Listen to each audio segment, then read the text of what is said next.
पुनर्जन्म लेकर मैं प्रलय आने से एक दिन पहले वापस आ गया। मैंने न तो अनाज जमा किया, न ही कोई आश्रय बनाया, बल्कि शहर के केंद्र में जाकर आराम से कॉफी पीने लगा, क्योंकि मुझे पता था कि 3 घंटे बाद आसमान से अनगिनत कार्ड बरसने वाले हैं। उस समय ब्लू स्टार, पृथ्वी पर मौजूद सभी भोजन, पानी और तरह तरह की सामग्री अपना मूल प्रभाव खो देंगी। अगर प्रलय में जीवित रहना है तो केवल कार्डों से मिलने वाली सामग्री और तरह तरह की प्रतिभाओं व कौशलों पर ही निर्भर रहना होगा। और कार्डों की बारिश के बाद खूनी बारिश शुरू होगी। जैसे जैसे एक एक करके खून से भरे दिल गिरेंगे, प्रलय आधिकारिक रूप से आ जाएगा। उस समय लगभग आधी रात हो चुकी थी। सड़कों पर लगभग कोई नहीं था। जब समय ने 12 बजे का संकेत दिया तो अचानक एक ऐसी आवाज गूंजी जैसे वह किसी दूसरे ग्रह से आई हो। उसके तुरंत बाद अनगिनत कार्ड भारी बारिश की तरह गिरने लगे। कार्ड अलग अलग रंगों के थे, हरा, नीला, लाल, चांदी और सोना। पास पड़ोस के लोग अपने घरों से बाहर निकल आए और आश्चर्य से इन कार्डों को देखने लगे। लेकिन मैं पागलों की तरह कार्ड उठाने लगा। कोई भी रंग हो, बिना कुछ सोचे समझे सबको अपने ट्रैकिंग बैग में ठूंसा गया। ये सब प्रलय के शुरुआती समय के बेहद महत्वपूर्ण रणनीतिक संसाधन थे, जो प्रलय में जीवित रहने की संभावना को अधिकतम बढ़ा सकते थे। अचानक मेरी आंखें सिकुड़ गईं। गिरती हुई कार्डों की बारिश के बीच 2 कार्ड इंद्रधनुषी रंगों की रोशनी से चमक रहे थे और धीरे धीरे मेरी ओर गिर रहे थे। मैं तुरंत आगे भागा और उन रंगीन कार्डों को कसकर अपनी मुट्ठी में पकड़ लिया। रंगीन लेजेंडरी कार्ड। इस बार तो सच में बड़ा फायदा हो गया। 1 घंटे बाद कार्डों की बारिश आखिरकार रुक गई और मैंने 13 बैग कार्डों से भर लिए थे। आसपास की कई सड़कों के लगभग सारे कार्ड मैंने अकेले ही उठा लिए थे। मोटे अनुमान से वे 10,000 से भी ज्यादा थे। अब धीरे धीरे और लोग भी बाहर निकलकर कार्ड उठाने लगे। ध्यान आकर्षित होने से बचने के लिए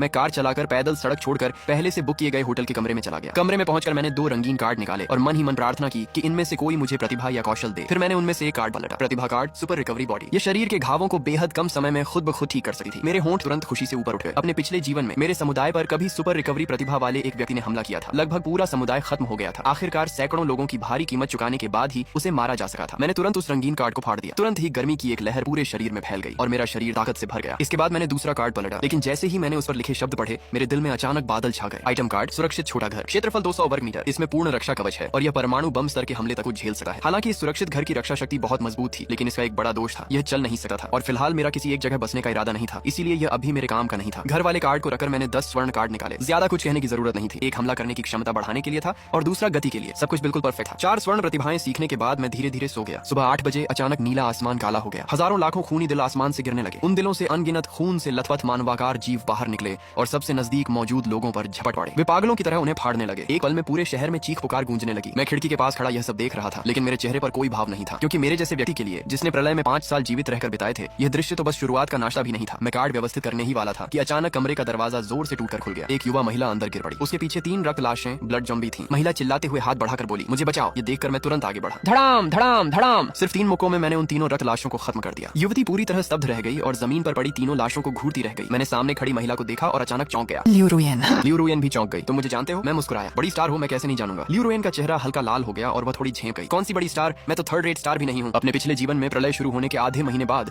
मेरी मुलाकात लियू रुयन से हुई थी। उसी महिला की मदद से मैं मुश्किल से जीवित रह पाया था। बाद में हमारा समुदाय राक्षसों की लहर से टूट गया और उसके बाद मैं उसे फिर कभी नहीं देख पाया। सख्त मायनों में कहा जाए तो लियू रुयन ने मेरी जान बचाई थी और वह प्रलय के इस वातावरण में गिने चुने अच्छे लोगों में से एक थी। मैंने उसे देखते हुए कहा, वैसे मुझे अभी एक साथी की जरूरत है, क्या तुम मेरे साथ टीम बनाना चाहोगी? लियू रुयन ने लगभग बिना सोचे समझे सिर हिला दिया। बाहर का माहौल बहुत खतरनाक था और सामने खड़ा यह आदमी बहुत ताकतवर लग रहा था। उसके साथ रहना जाहिर तौर पर ज्यादा सुरक्षित था, इसलिए उसने तुरंत हामी भर दी। दोपहर के करीब 12 बजे शांत सड़क पर अचानक मानवों की एक टीम दिखाई दी। हर व्यक्ति के हाथ में हथियार था। आसपास के रक्त लाशों ने जैसे ही इंसानों को देखा, वे दहाड़ते हुए उन पर टूट पड़े। लेकिन इस टीम की लड़ाकू ताकत कमाल की थी। दर्जनों रक्त लाशें पास आने से पहले ही टुकड़ों में काट दी गई। वाह, कितने ताकतवर हैं। खिड़की के पास खड़ी लियू रुयन तमाशा देखते हुए चिल्लाई, हम यहाँ हैं, हमें बचाओ। मैंने भौहें सिकोड़ ली। अब कुछ करने की कोशिश करना बेकार था, क्योंकि टीम के सभी लोगों की नजरें हमारी तरफ उठ चुकी थी। होटल के लॉबी में जो वेन लियू रुयन को देखकर बेहद उत्साहित नजरों से उसे घूर रहा था। लियू रुयन, मैं आपका फैन हूँ। सोचा नहीं था कि आप नए शहर में काम से आई हैं। लियू रुयन ने विनम्रता से पूछा। नमस्ते, आप लोग कहाँ जाने वाले हैं? जो वेन मुस्कुराया। बिल्कुल रक्त लाशों का शिकार करने। मिस लियू, क्या आप हमारे साथ चलना चाहेंगी? हम बहुत ताकतवर हैं। लियू रुयन थोड़ी उलझन में थी। अभी तो हमें कोई सुरक्षित जगह ढूंढकर छिपना चाहिए। फिर आप लोग खुद जाकर उन राक्षसों से क्यों लड़ रहे हैं? जो वेन हंस पड़ा। उन रक्त लाशों के शरीर में भी कार्ड होते हैं। अगर किस्मत अच्छी रही और कोई नीला कौशल कार्ड मिल गया तो जीवित रहने की संभावना बहुत बढ़ जाएगी। मैंने तुरंत मना कर दिया। जरूरत नहीं, हम खुद अपनी रक्षा कर सकते हैं। चलो हम वापस चलते हैं। जो वेन ने भौं उठाई। भाई जरा रुकिए, पता नहीं कल रात आपको कितने कार्ड मिले? क्या आपके पास कोई नीला या चांदी वाला कार्ड है? मैं मुड़ा और कहा, कार्ड तो कुछ है। ये कहते हुए मैंने दर्जन भर चांदी के कार्ड निकाल ली। उन्हें देखते ही सबकी आंखों में लालच चमक उठा। जो वेन, मैंने हल्का सा थूक निकला और अपने पीछे खड़े लोगों को आंखों से इशारा किया। फिर अचानक उसका चेहरा बदल गया। तुम अकेले इतने सारे कार्ड लेकर क्या करोगे? बेहतर होगा हमें दे दो, हम तुम्हारी जगह इन्हें संभाल कर रखेंगे। तभी लियू रुयन को समझ आया कि क्या हो रहा है। मिस लियू, हमें भरोसा करो कि हम इन्हें सुरक्षित रखेंगे। आप लोग चुपचाप कार्ड दे दीजिए, हमें छीनने पर मजबूर मत कीजिए। मेरे होंठ हल्के से टेढ़े हो गए। क्यों ना तुम अंदाजा लगाओ कि ये सारे सिल्वर कार्ड मैं अपने पास क्यों रखे हुए हूँ और खुद इस्तेमाल क्यों नहीं कर रहा। जो वेन थोड़ा चौंक गया। तुम्हारा मतलब क्या है? मैंने अपनी मुट्ठियां कसते हुए कहा, मतलब ये है कि तुम सब मरने वाले हो। जो वेन जोर से हंसा।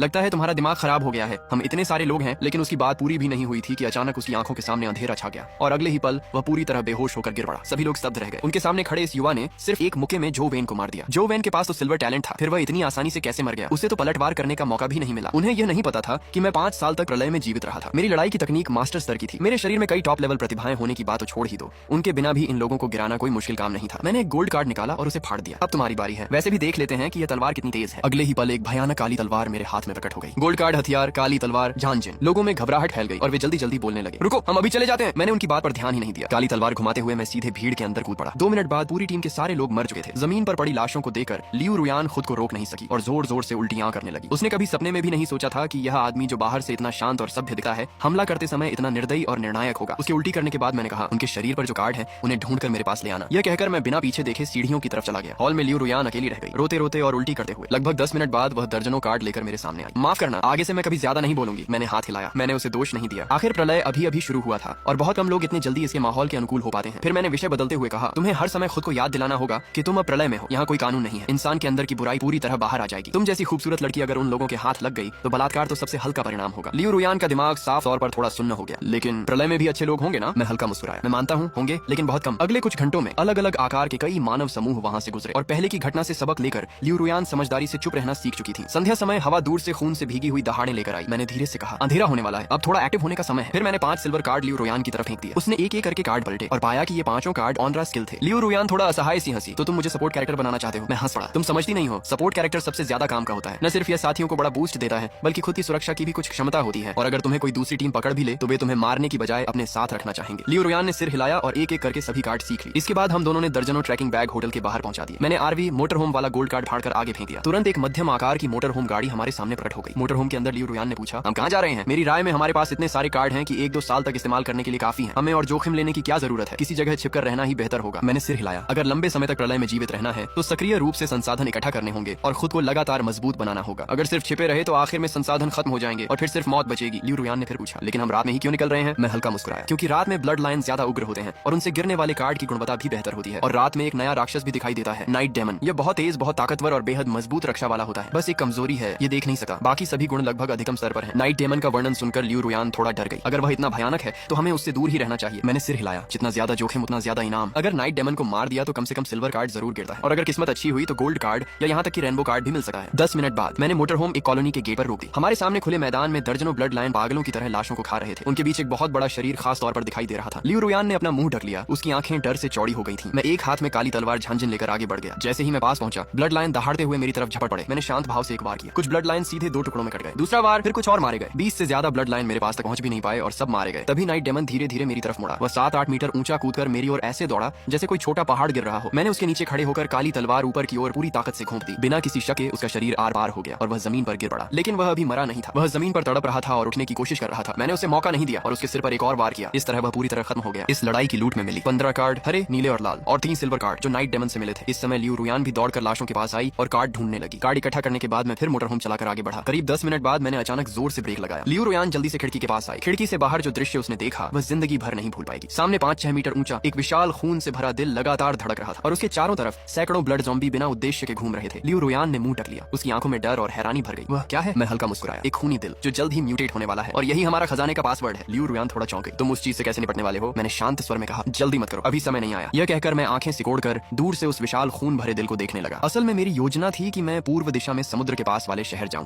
जहां एक पुराने परिचित को ढूंढना था। साथ साथ नाइट डेमन का शिकार करना और छोटे मोटे ब्लड हार्ट साफ करना भी था। लेकिन योजनाएं हमेशा बदल जाती हैं। इस चौराहे पर मुझे एक ऐसा विशाल ब्लड हार्ट मिला जो जल्द ही रूपांतरण करने वाला था। ऐसे मौके को छोड़ना मेरे लिए नामुमकिन था क्योंकि रूपांतरण के बाद उससे मिलने वाले कार्ड की संभावना साधारण ब्लड हार्ट या नाइट डेमन से 10 गुना ज्यादा होती है। लेकिन अब एक समस्या थी। पता नहीं कितनी देर इंतजार करना पड़ेगा उसके रूपांतरण के लिए। धीरे धीरे कुछ घंटे बीत गए। तभी वे ब्लड ज़ॉम्बी जो अब तक सुस्त घूम रहे थे अचानक जैसे पागल हो गए और चौराहे के एक तरफ की ओर दौड़ते हुए दहाड़ने लगे। गरजते हुए वे आगे दौड़ पड़े। अगले ही पल लगातार तेज गोलियों की आवाज गूंजने लगी। सड़क के आखिर में एक मानव टीम दिखाई दी। उनके हाथों में बंदूकें थी। मैंने दूरबीन निकालकर देखा। पिछले जीवन में जिस समुदाय में मैं रहता था उसी टीम के साथ कार्डों को लेकर भयंकर संघर्ष हुआ था। एक तरह से वे हमारे दुश्मन थे। मुझे बिल्कुल उम्मीद नहीं थी कि उनसे यहाँ मुलाकात होगी। लगता है कि मेरे पुनर्जन्म ने तितली प्रभाव पैदा कर दिया है। लियू रुयान ने धीरे से कहा, क्या वह खून वाला दिल उनसे छिन जाएगा? मैंने दूरबीन नीचे रख दी और सिर हिलाया। इतना आसान नहीं है। अभी इंसानों की ताकत इतनी नहीं है कि वे उच्च स्तर के ब्लड हार्ट को नुकसान पहुंचा सके, खासकर यह वाला जो लगभग ब्लैक हार्ट में बदलने वाला है। अगर उन्होंने जल्दबाजी में हमला किया तो उन्हें बहुत भारी कीमत चुकानी पड़ेगी। लेकिन वांग फेंग को आने वाले खतरे का कोई अंदाजा नहीं था। उसने गोली चलाकर एक मोलोटोव कॉकटेल फोड़ दिया। धमाका! बोतल फट गई और एक विशाल आग का गोला बन गया जिसने तुरंत उस विशाल ब्लड हार्ट को घेर लिया। हमले के बाद वह विशाल ब्लड हार्ट अचानक तीखी चीख निकालने लगा। आवाज बंद होने के बाद एक टीम सदस्य आगे बढ़कर देखने गया, लेकिन उसने पाया कि वह ब्लड हार्ट पूरी तरह सुरक्षित था। वांग फेंग तुरंत गाली देने लगा, ये चीज इतनी मजबूत कैसे हो सकती है? तभी एक टीम सदस्य का चेहरा अचानक बदल गया। वह चिल्लाया, बहुत सारे ब्लड ज़ॉम्बी, हम गिर चुके हैं। है। उसकी बात खत्म होते ही जो चौराहा पहले शांत था वहाँ से हजारों ब्लड ज़ॉम्बी निकल आए। वे पागलों की तरह उन लोगों की ओर झपट पड़े। वांग फेंग चिल्लाया, मेरे पीछे आओ, घेरा तोड़ो। ये कहकर उसने एक सिल्वर कार्ड फाड़ दिया। फिर उस कार्ड से निकले 50 चाकुओं को लहराते हुए वह ज़ॉम्बियों के झुंड पर टूट पड़ा। और ये सब देखते हुए मुझे हंसी भी आ रही थी और अफसोस भी। चौराहे से 4 रास्ते निकलते थे, तुम लोग कहीं भी भाग सकते थे, लेकिन आखिर मेरी तरफ ही क्यों भागे? लियू रुयान चिंतित होकर बोली, लगता है उन्होंने हमें देख लिया है। मैं बिल्कुल शांत था और बस इतना कहा, सारे कार्ड छुपा दो, मेहमानों का स्वागत करने की तैयारी करो। कुछ ही देर में वांग फेंग और उसके लोग मोटर होम के अंदर घुस आए। मैंने तुरंत रिवर्स गियर लगाया और गाड़ी को विपरीत दिशा में दौड़ा दिया। ज़ॉम्बियों के झुंड से पीछा छुड़ाने के बाद मैंने गाड़ी सड़क के किनारे रोक दी। वांग फेंग ने तिरछी मुस्कान के साथ मुझे देखा। लड़के, हमें बचाने के लिए धन्यवाद। जब मदद ही कर दी है तो पूरी कर दो। ये मोटर होम भी हमें दे दो। लियू रुयान गुस्से से बोली, तुम लोग एहसान का बदला ऐसे दे रहे हो? वांग फेंग हंस पड़ा। अब दुनिया का अंत हो चुका है, यहाँ एहसान और दुश्मनी जैसी बातें कौन देखता है? इतना बचपना मत करो। तभी एक टीम सदस्य बोला, बॉस ये लड़की बहुत बढ़िया है, इसे यहीं रख लेते हैं। वांग फेंग जोर से हंसा। फिर उसने मेरी तरफ देखा और कहा, तुमने हमारी जान बचाई है इसलिए मैं तुम्हें नहीं मारूंगा, नीचे उतर जाओ। मैं मुस्कुराया और बोला, तुम तो बड़े दयालु इंसान निकले। ये कहते ही मैं अचानक झपटा और सैन्य चाकू से 2 टीम सदस्यों का गला काट दिया। वांग फेंग का चेहरा तुरंत बदल गया। वह कुछ करने ही वाला था कि मैंने एक गोली चलाकर उसका सिर उड़ा दिया। बाकी बचे कुछ सदस्य तुरंत घुटनों के बल बैठ गए। वे माफी मांगने ही वाले थे, लेकिन मैंने उन्हें मौका नहीं दिया। सीधे ट्रिगर दबाया और उन्हें भी खत्म कर दिया। 10 सेकंड से भी कम समय में पूरी टीम की प्रतिरोध करने की क्षमता खत्म हो चुकी थी। इसके बाद मैं गाड़ी फिर से चौराहे की तरफ ले गया और जो दृश्य सामने आया वह था हजारों ब्लड लायन का घना झुंड।